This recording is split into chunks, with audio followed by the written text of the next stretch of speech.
Hello everyone. In the first lecture, we read about the company becomes the divan, revenue for the company, the need to improve agriculture, and the programs chapter of the ruling the countryside. Today, we learn about a new system is devised. But first of all, we read about the महल. इससे पहले हम महल के बारे में पढ़ेंगे कि महल महल क्या है।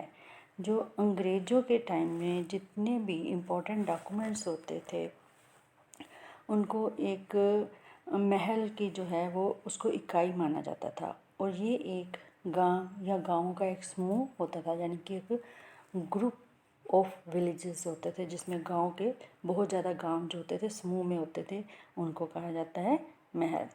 अब हम पढ़ेंगे a new system is devised.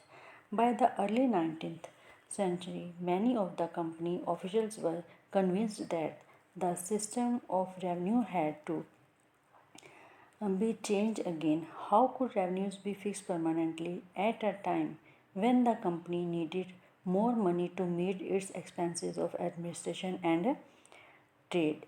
इसमें 19वीं सदी के जब शुरुआत हुई थी तो उसमें कंपनी के जो जितने ज़्यादातर जो अधिकारी थे उनको इस बात का यकीन यानी कि यकीन हो चुका था, वो इतने कन्विंस्ड हो चुके थे कि राजस्व जो है वो सिस्टम ऑफ रेवेन्यू जो है और राजस्व बंदोबस्त में दोबारा बदलाव लाना जरूरी है। उनका ये मानना था कि इसमें चेंजेस लाने जो हैं वो बहुत ज़रूरी है।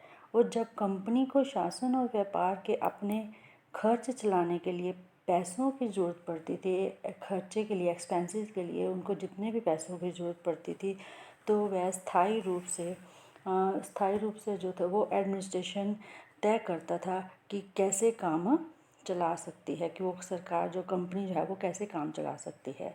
In the north western provinces of the Bengal presidency most of this area is now in Uttar Pradesh. An Englishman called Holt Magnus devised the new system which came into the effect in 1822.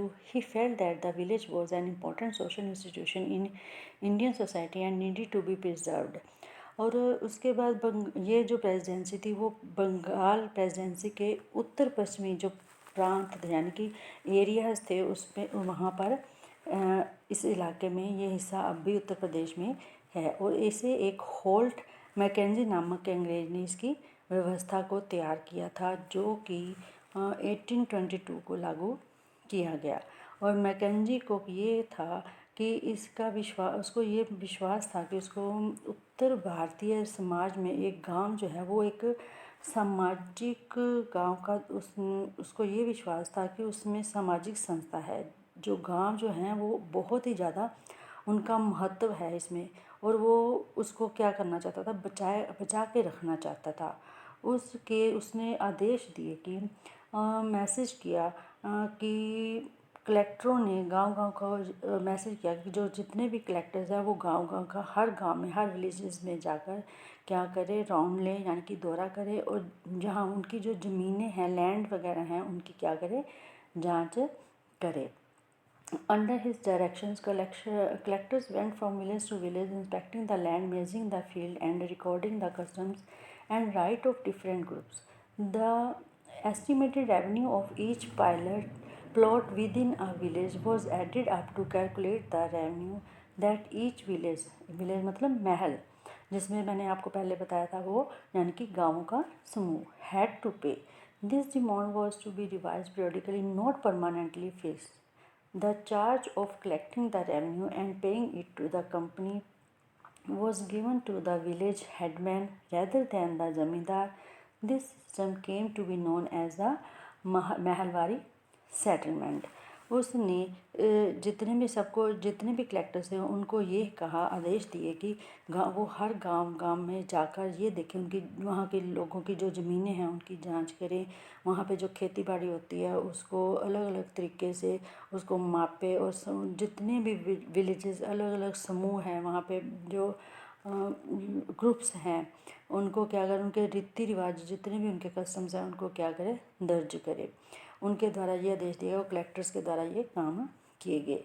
गांव के एक एक खेत को क्या किया गया, अनुमान यानी कि राजस्व को हर उसके साथ जोड़ के गांव का एक समूह, यानी कि जिसमें मैंने आपको पहले ही बताया था, महल से वसूल होने वाले जितना भी जो रेवेन्यू था उसका हिसाब लगाया जाता था। और इसके साथ साथ इस राजस्व को जितना परमानेंटली उसको क्या किया गया, फिक्स कर दिया गया, तय कर दिया गया कि इसमें समय समय पर जितने भी अगर अमेंडमेंट करना चाहते होंगे तो वो उसमें क्या कर सकते हैं, चेंजेस ला सकते हैं, अमेंडमेंट उसमें कर सकते हैं। और ये जो रेवेन्यू था इसको इकट्ठा करने और उसे कंपनी को अदा करने के लिए ये हिस्सा जो था वो ये जो जिम्मेदारी थी उनको जमींदारों को सौंप दी गई, बजाय कि गांव के हेडमैन के द्वारा वो जो था वो नहीं दिया जाएगा उनको, बजाय गांव के मुखिया की जिम्मा जो था वो जमींदारों को दे दिया गया कि वो कंपनी को सारा रेवेन्यू कलेक्ट करके देंगे। और इस व्यवस्था को, इस सिस्टम को जो था वो क्या कहा जाने लगा, महलवारी सेटलमेंट के नाम से जाना जाने लगा। नेक्स्ट देखिए द मुनरो सिस्टम।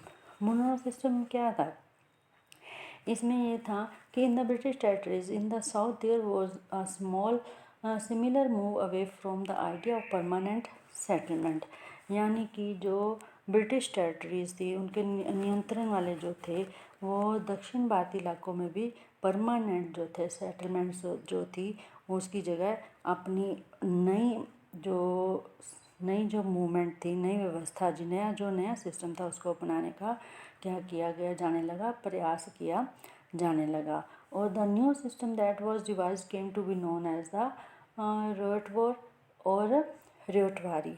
और ये जो नया सिस्टम था उसको ये जो नया सिस्टम विकसित हुआ था उसको रैतवार या रैतवारी का नाम दिया गया। It was tried on a small scale by Captain Alexander Reed in some of the areas that were taken over the company after the wars that Tipu Sultan subsequently developed by the Thomas Munro. This system was gradually extended all over South India.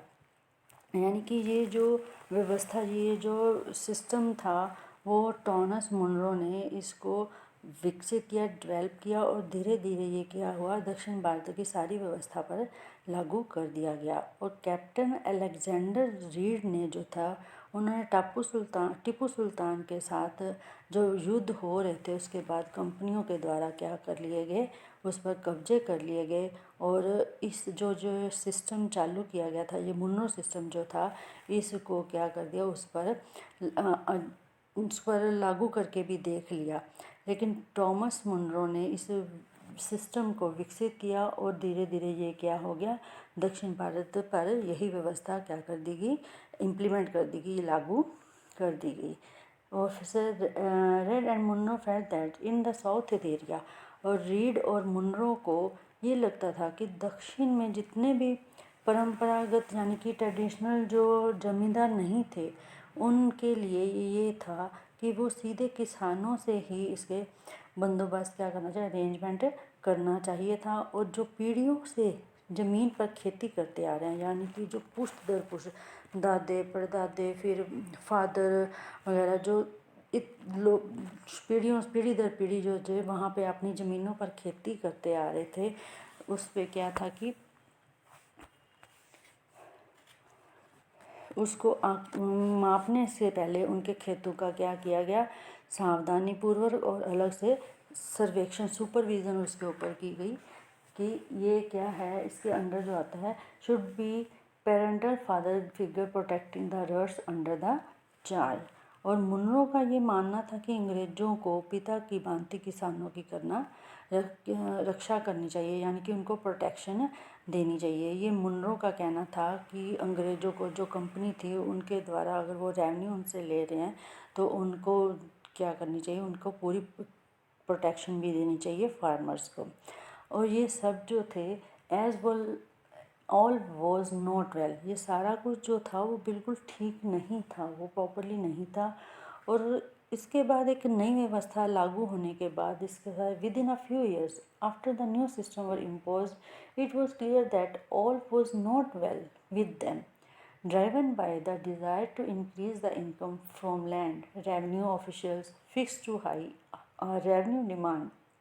Peasants were unable to pay, riots fled the countryside, and villages became deserted in many regions. Optimistic officials had imagined that the new system would transfer the peasants into rich, enterprising farmers, but this did not happen. जो नई व्यवस्था, जो नया system, new system जो था, उसको लागू होने के बाद ये कुछ साल के भीतर ही क्या हो गया, यानी कि नॉर्मल समानता सा इसमें दिखाई देने लग गया।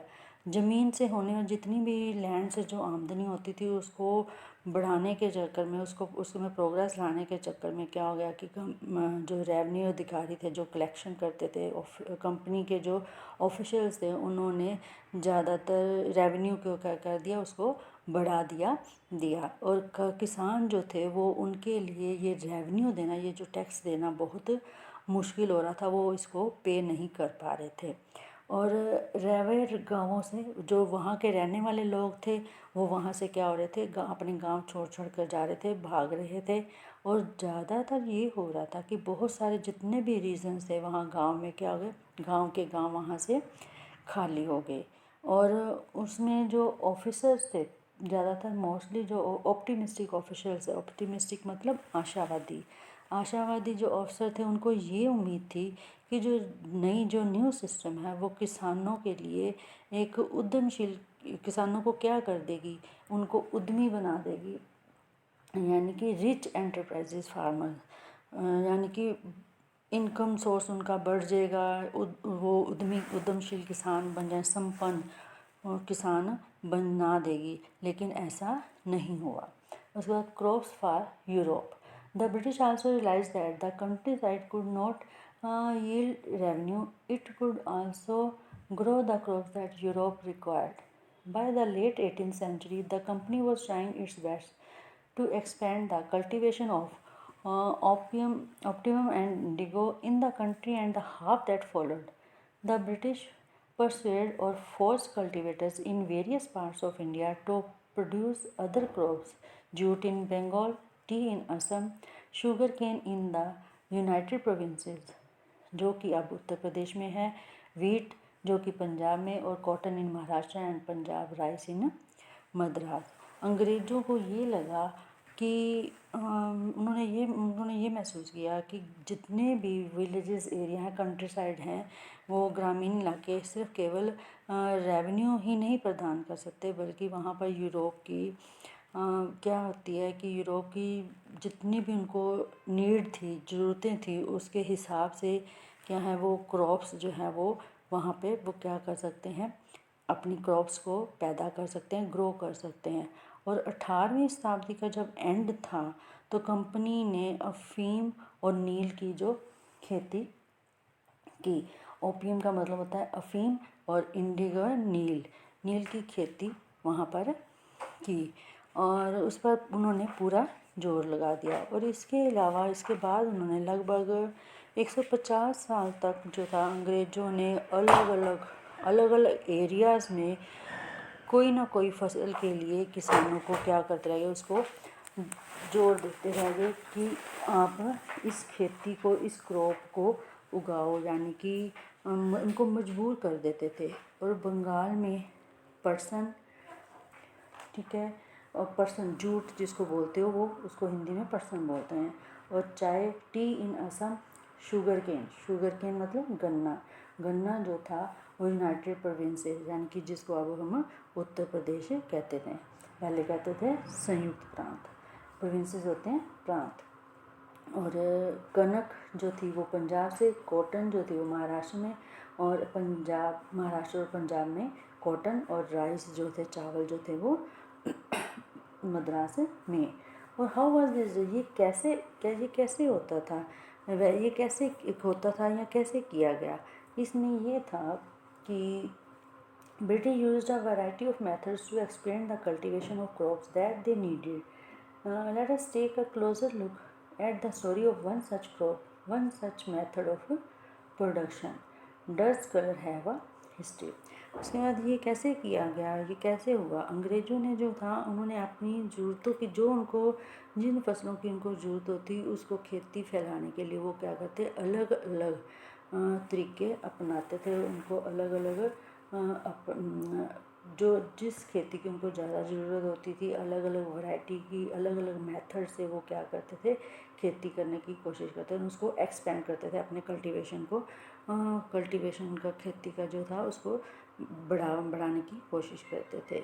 और इस तरह एक फसल की उत्पादन में एक ऐसी पद्धति को इन्होंने अच्छी तरह से समझ लिया भी, इस खेती को कैसे किया जाना है जो प्रोडक्शन में भी ज़्यादा हो। और इसमें डस कलर हैव अ हिस्ट्री, क्या रंग का भी कोई इतिहास होता है? इसमें ये बताया गया है, जैसे आप पिक्चर में देख रहे हो, पिक्चर 5 में भी दिया हुआ है, पिक्चर 6 में भी दिया हुआ है। इसमें पिक्चर 5 में देखो आप, Kalamkari, Kalamkari print created by weavers of Andhra Pradesh in India. ये जो चित्र बनाया गया है वो भारत के, इंडिया के आंध्र प्रदेश के बुनकर, बुनकर कलाकार, जैसे यानी कि थ्रेड से जो कढ़ाई की जाती है तो उसको कहते हैं कलाकारी।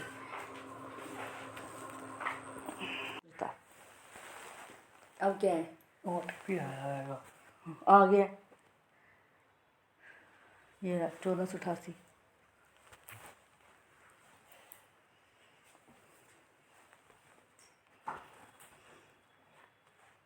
यही था ना?